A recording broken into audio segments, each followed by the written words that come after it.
Yeah.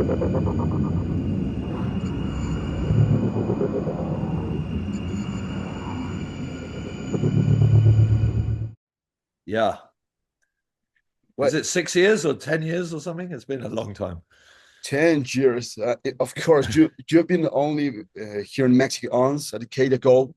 Why is so complicated for a band like to get here in Mexico? I don't know. We just kind of keep following our nose, and it tends to lead us all around America and then all across Europe, and then we kind of get lost in Australia, and then we go home, and we before we know it, we've never been to South America. This will be the first time after Mexico we're going to Brazil and Argentina, Chile, and Colombia. We've never been there in our whole career. So I don't know how that happened, but I'm excited that it's almost like we've been saving it for now, you know. We're all getting pretty old now, you know, I'm in my 50s, the other guys are already in their 60s, so it's pretty crazy, but all I can say is that we just kind of been really busy with each album, and then we kind of burn ourselves out, and we there's so many places that we haven't really explored and been to, and we've always wanted to, we just haven't managed to make it work, you know. So this is the moment anyway. The right moment. 10 years ago, you were here for a festival, Cumbre Tajín. Yeah. And personally, how was this experience? Because Cumbre Tajín is, or at least was, a very peculiar festival. Yeah, it was a really amazing experience just to be in that part of the country. Just driving into the festival, like through the jungle almost, you know, with the fans were kind of coming out from on the sides of the road, and then I got there, and the you know there were people swinging around on the pole. I don't know what you call that, the native. It was like a sort of a spiritual dance kind of thing where they're like hanging from a massive Yeah, pole and spinning around. And I was like, wow, I just saw so many things that I'd never seen. Then the music I thought was really interesting. You know, my friend Scott, the Crystal Method played there. I think, did Primus play there as well? I'm yeah, not sure. Primus and Pucifer.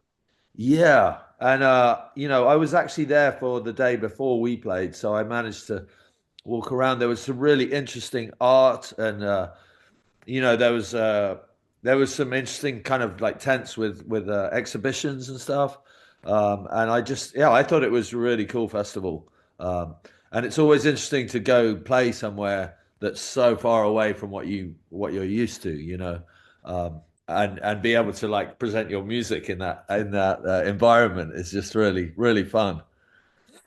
Great. Now you will be here for 3 shows, and I'm assuming the structure of the shows will be still based on, of course, Fear Inoculum, but will we get some old material too? Yes, yes. We've got a real good spread across all the albums, from you know, Undertow all the way through. And there's obviously there are probably 4 songs off Fear Inoculum.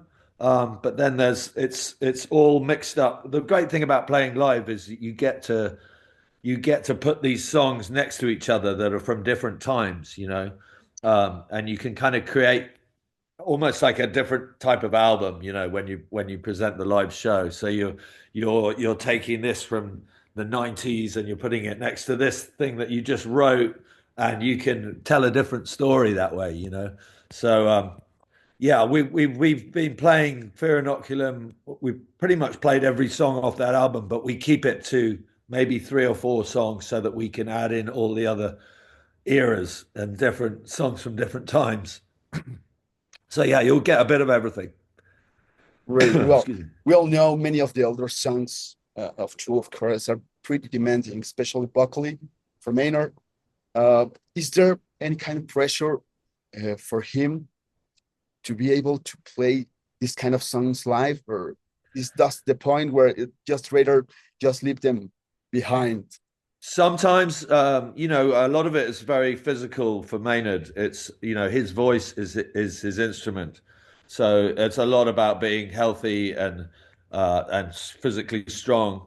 I think, you know, you might almost you're referring to some of the more aggressive vocal styles that he's employed, and a lot of screaming and guttural vocalizing that's very hard physically to pull off as you get older. I think you have to, for him, he has to take real good care of his body and his voice. Uh, but then there's also stuff like we've been playing Rosetta Stone, which is a very challenging song musically, but also lyrically, it's all over the place. I mean, the lyrics are really, really crazy and dense. You know, there's a lot going on. It's like a almost like a train of thought, but he's just rabbiting on like really fast. And when we started playing that, he had to literally have like sheets of paper in front of him, and about 10 of them with all the lyrics on them. So there's like, you know, the memory has to be sharp, but also the physical ability has to be sharp for him, you know. And for us too. I mean, like Danny, you watch Danny drum, he has to be in good shape, you know what I mean? And myself too, I have to take care of myself to be able to physically stand there for 2 hours and play the parts.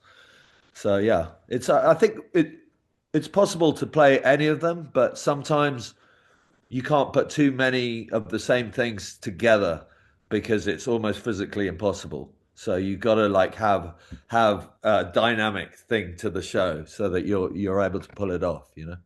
You've been hinting new material for Tool for Yeah. a couple of years at least. But Yeah. how close are we to hear a successor for Fear Inoculum? Well, we when we get back from this trip, I think it's only 3 weeks we're going to be in Mexico and South America, but we have already shared with each other a lot of these new ideas. But when we get back, we're actually going to dedicate the next 3 months after that in the studio to organizing our ideas. So, you know, there's a lot of stages in the process, and much of it is just every day. You know, we all have ideas, and we when they're good, when we like them, we kind of save them or memorize them. But then the really difficult process is when you actually get together and make decisions about how it's going to end up. You know, and that becomes a little more mathematical, a little more you know, like in the classroom. There's like a blackboard and there's numbers and you have to make decisions. So that's that's the stage we haven't completely pulled off yet, but we're committed to do that when we get back. As you know, before the summer, we're going to spend those few months really organizing our ideas. And we already know what we like. We've all shared, you know, our individual ideas with each other, and we have a really good pile of stuff. We just have to like you have to make those decisions and you have to kind of wrestle with each other a bit, you know, to get to that next stage, you know, and then you have to record it, which is a whole nother thing as well. You know, you go into the studio and you have to, you know, it's like a pregnancy almost, but you know, you have to, when you go to the studio, you have to make this final decision of how it's going to sound and how you're going to play it, and it's going to live like that forever. You know what I mean? So it's a real delicate thing to be able to pull off. And I don't think it's unreasonable that we take a long time at all. I think that's only natural, you know, and that's why I'm proud of it because it was worked on really hard, you know. But maybe we can hope to hear something new in the next maybe 2 years. Yeah, well, the other thing is, you know, the climate of releasing music has completely changed, especially when you take a long time to make new music. It's always a bit different when it comes out. So, we've talked about releasing a single, just one song. You know, we could do that. We could also release an EP. Um, and I think because we have such a dedicated fan base, everyone's going to be up for it. You know, they'll all be interested, whatever the way it comes out. So we might not necessarily have to really wrestle out a whole album. You know, we've talked about the option of just maybe doing it a little differently and doing a song at a time, or you know, you could release a single and then another single and another single, and then after a year of releasing singles, you can put them all together on a record. You know, and make that an album. So I'm not really answering your question fully, but it's doesn't really have any rules, when you're making music. We're just kind of making it up. So, but I can tell you that we absolutely have to write new music to continue doing what we're doing. We wouldn't be happy just sit on our laurels and play the same stuff over and over again. We really want to create new music to be able to continue doing what we love. So it's coming, trust me. Yeah. You mentioned that your fan base, and we all know Tool fans are particularly very demanding when it comes to the music you released. Do you feel kind of pressure to satisfy them? Not really. It's more of a pressure on ourselves to be proud of what we allowed to be to go out into the world, and part of that is really working hard on it and uh, you know, uh, creating something that you're proud of, um, not kind of being flippant about it. Really taking it seriously as an art form. So the pressure really is on ourselves, I would say. Um, and as far as everyone else, you can't really please everyone. So, there's always going to be people that don't like it, and there's going to be people that do like it. There's songs that I don't like that Adam likes, um, and then sometimes that changes over time. Like there'll be a song that I don't like playing, but then all of a sudden or over time I start to be fond of it and see the beauty in it. So it's art, it's each to their own. And I don't think if you try to please everybody, it's not going to work. So you really just have to be true to yourself. I saw a new that maybe Tool is um, preparing a kind of reissue of your discography in vinyl formats. I will really appreciate a vinyl version of 10,000 Days. Are you really working on this? Or Oh, releasing the vinyl versions? Yeah, yeah, yeah, we are. Yeah, we're absolutely doing that, and we're doing new artwork and stuff. Did you see the Undertow package, the newer yeah, yeah, release of yeah, Undertow? Yeah, that yeah. was I worked on the art with that. It's really nice to reinterpret the artwork, and perhaps you could do a remastering of the music as well. You can sometimes clean it up a bit with the new technology. But yeah, we're totally interested in that, and it's also nice to kind of document everything again with like a physical vinyl, or even we've even released the CDs again because it's just nice to have an actual solid thing and not just an MP3. You know what I mean? And it's an opportunity to be creative again.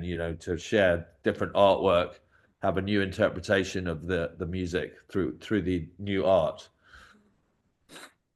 Well, just for ending, Justin, does the future of Tool still bright for you, or seem bright, or do you think it's time to start thinking about goodbye? No, not at all. The future is bright. It's I don't see an end at all to it. We don't, if anything, we've all learned to be patient with it. And when it gets too much or it's too claustrophobic, just to be concentrating on one particular project like Tool, we all have learned to go and do other things. I have my side project that I it's another outlet where I don't have to get frustrated all the time with one thing. And obviously Maynard's got loads of different. He's Yeah, the busiest man in the world, but it all is really healthy to do that as you get. I think when you start, when you're in your 20s, it's all you can think about is the one thing. But as you get older and you learn some of the tricks, and you have a bit more patience, it's good to go and do other things, and then that really informs when you come back to write Tool music. You've got a whole new wealth of experience and inspiration that you can then put back into that, and it starts evolving because of your other experiences. So yeah, I think the future is very bright. As long as we all keep standing, as long as we're here, we'll keep doing it. Hello, everyone. This is Justin from Tool. really looking forward to coming to Mexico next month. And hopefully you're all looking forward to it too. We'll see you then.